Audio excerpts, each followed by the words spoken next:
siya all clear base siguro sa assessments ng doctors niya. He's in very good spirits. Meron siyang, tinanong ko siya kung kamusta yung pagkain, sabi niya meron namang rice. Yes, regarding the legal, his legal team and his decision na sabi ni Attorney Roque, he has to decide on, has he made that decision?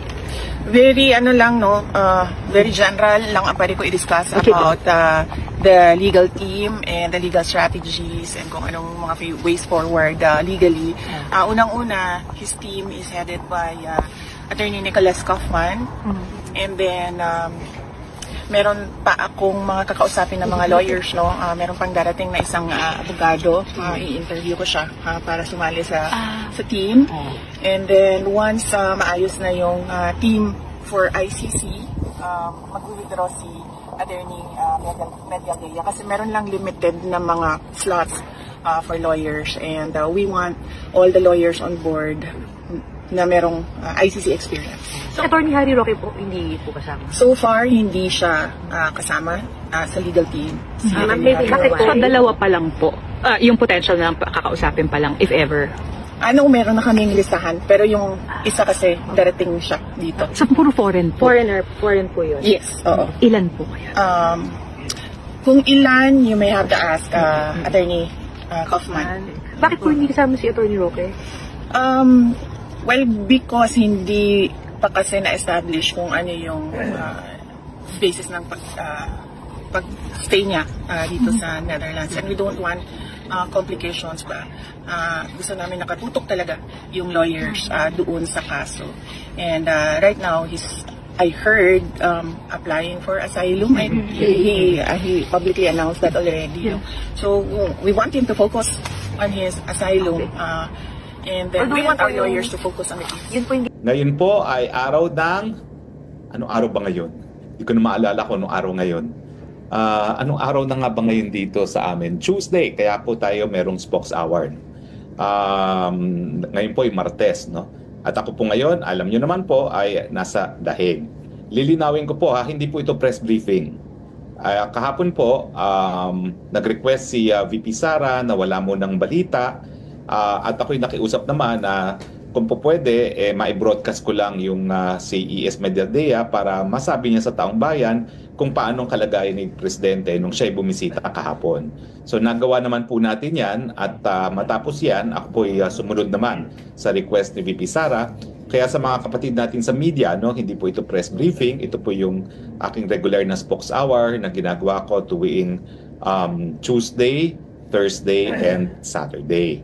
Now, hayaan niyo po kapag naman nabuo na ang defense team ay mag-uusap naman kami at lilinawin namin kung paano yung release ng impormasyon tungkol doon sa takbo ng kaso. No? Kinakailangan kasi mag-usap kung sino talaga magsasalita for the defense team at ayaw ko naman pong paghimasukan yan. So ngayon po, ito ay Spokes Hour. At dahil ito ay Spokes Hour, ako naman po ay magdi-discuss ng ilang mga legal issue na may kinalaman talaga sa pag-kidnap talaga kay dating Presidente Rodrigo Roa Duterte. Bakit ba ho sinasabi natin na kidnapping? Well, unang-una po, malinaw po na ang Rome Statute ng ICC mismo, ng International Criminal Court, ay merong proseso na nakasaad sa Article 59 kung paano aarestuhin ang isang tao na merong warrant of arrest na in-issue ng International Criminal Court. Paulit-ulit ko na pong sinabi yan dito sa Spokes Hour na hindi po pwedeng idiretso sa eroplano. Pero yun nga po ang nangyari, diniretso sa eroplano. Kinakailangan po, iharap muna siya sa isang lokal na hukuman. At yung lokal na hukuman, aalamin yung identity ng tao. Pangalawa, na alam niya yung nature of the charges against him. At pangatlo, na siya ay dapat ngang mapadala sa Dahig. So ito pong prosesong ito sa lokal na hukuman ay halos kapareho na extradition. So lahat ng mga depensa na pwede mong ilabas sa extradition gaya ng kawalan ng jurisdiksyon ng hukuman na nagre-request para arestuhin yung tao ay dapat lilabas muna sa lokal na hukuman at antayin ang desisyon ng lokal na hukuman. Ang pinaka-importante sa akin sa resort sa lokal na hukuman at ito po ay Regional Trial Court. Mali po yung sinasabi ng spokesperson na DOJ ay ang competent judicial body. No? Ang judicial po, hudikatura. Ang DOJ po, ehekutibo. So mali po yung sinasabi nila na they acted as a competent judicial organ. Hukuman po yan. At ang masusunod talaga dyan, yung proseso ng extradition, na meron naman po tayong batas na isang presidential decree kung paanong proseso ng extradition. So dapat po masunod yan. Now, yan po ay sa perspektibo ng Philippine law na kinakailangan masigurado na ang tao na pinapareso ng ICC dapat nga mapadala sa ICC. Na nasa ibang bansa. Dahil kapag yan ay nawala na sa jurisdiction ng Pilipinas, hindi mo na mababawi yung kustudiya dun sa tao. Ang problema dito, may dahilan. Kaya nga nagkaroon ng ganyang provision na Article 59 ang Rome Statute of the ICC. Kasi po, yung mga naunang mga paglilitis dito sa mga tinatawag na international crimes, wala pong ganyang provision. Kaya po, noong mga panahong nakalipas, may mga pagkakataon na nagkakaroon talaga ng kidnapping para mapanagot sa katarungan yung mga wanted na gumawa ng mga international crimes gaya ni Eichmann. In fact, ang pinakasikat na kaso rito ay yung kay Eichmann nga. Si Eichmann po ay isang mataas na opisyalis ng Nazi Germany. Tapos, siguro mga 15 or 20 years na matapos na ang gera, di ko lang maalala, titignan ko kung ano yung date ng Eichmann, no? Pero matagal na pong nakalipas, matapos ang pangalawang pandaigdigan, digmaan, kinidnap si Eichmann sa Argentina kung saan siya nagtatago under an assumed identity. Hindi lang siya kinidnap, tinurukan ng droga para naging unconscious, idinukot ng Mossad, linagay sa private plane at dinala sa Israel. Ito po yung nangyari ng panahong 1961. Pansinin niyo po napakatagal nang nakalipas matapos ang pangalawang pandaigdigang digmaan. Mga 20 years nang nakalipas or 25 years pa nga dahil 1961. No? So, ano ang ginawa ng mga abogado ni Eichmann? Well, ang sabi ng mga abogado ni Eichmann, unang-una, dapat wag dinggin ang kaso dahil nga po ito ay nakuha yung pagkatao ng defendant, ng akusado sa pamamagitan ng isang illegal na pamamaraan. At yung pagkakataon na yon, nagprotesta rin ng Argentina na nalabag ang kanyang soberenya kasi nga yung mga Mossad na nangidap sa kanya, hindi dapat ginapit ang kanilang kapangyarihan bilang mga ahente ng Estado ng Israel sa isang dayuhang teritoryo. No? Yan po ay labag sa territorial sovereignty na itinatawag. Now, unfortunately, ang sabi ng Korte Suprema ng Israel, baliwala kung paano nakuha ang pagkatao ng isang akusado. Ang importante, mabigyan siya ng kanyang mga karapatan sa isang fair and impartial na hearing.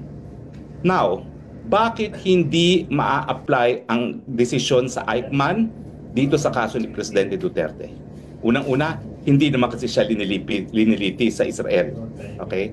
Pero pangalawa, malaki kasi yung pagkakaiba nung legal na basihan sa pagkakalitis kay Eichmann dito sa kaso ni Presidente Duterte.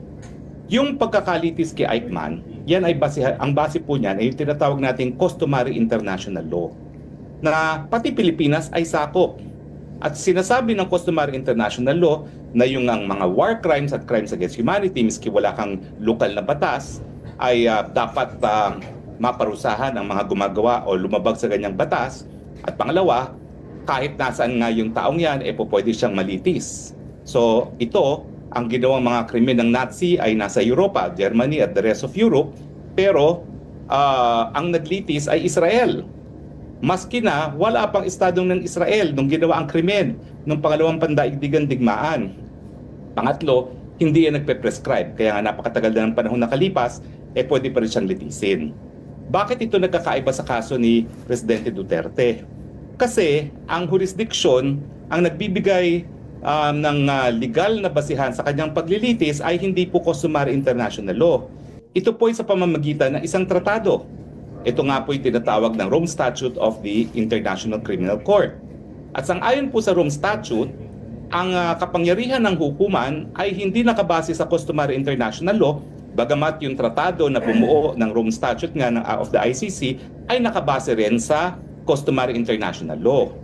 Pero yung pagpayag ng mga estado na litisin itong mga krimen ito ay dahil sila ay pumayag na kilalanin ang jurisdiction ng International Criminal Court at hindi po yan under international customary law. So importante po na dahil ang basihan ng paglilitis ng ICC ay isang tratado, importante na yung probisyon ng mga tratado pagdating sa pag-aaresto ay dapat din nasunod.